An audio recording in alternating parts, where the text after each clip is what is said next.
ভৈরবে স্বেচ্ছাসেবক দলের পানি ও স্যালাইন বিতরণ। তথ্যচিত্র শামসুল হক মামুন। বিস্তারিত ভিডিও চিত্রে।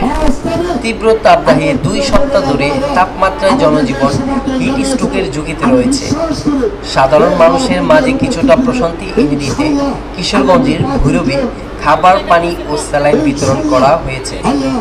আজ বৃহস্পতিবার বেলা 12টায় ভৈরব উপজেলার দুর্জয় মোড় এলাকায় উপজেলা স্বেচ্ছাসেবক দল ও সৌদি আরব প্রবাসী পরিষদ ভৈরব উপজেলা শাখার আয়োজনে 1000 পথচারীর মাঝে স্যালাইন ও শীতল বিশুদ্ধ পানি বিতরণ করা হয়।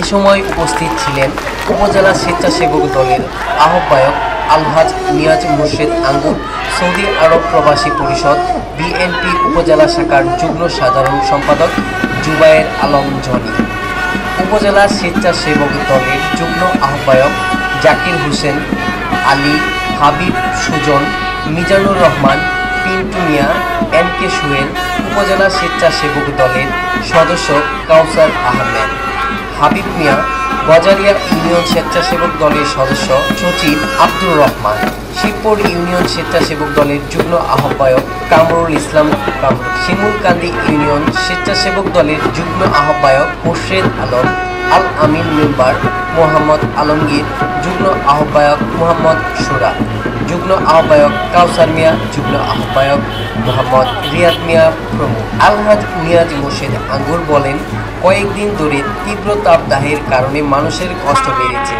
বিশেষ করে খেটে খাওয়া মানুষ ও শ্রমিকদের কষ্ট সীমাহীন। রাজনৈতিক দলের নেতাকর্মীরা এই অবস্থায় বসে থাকতে পারে না।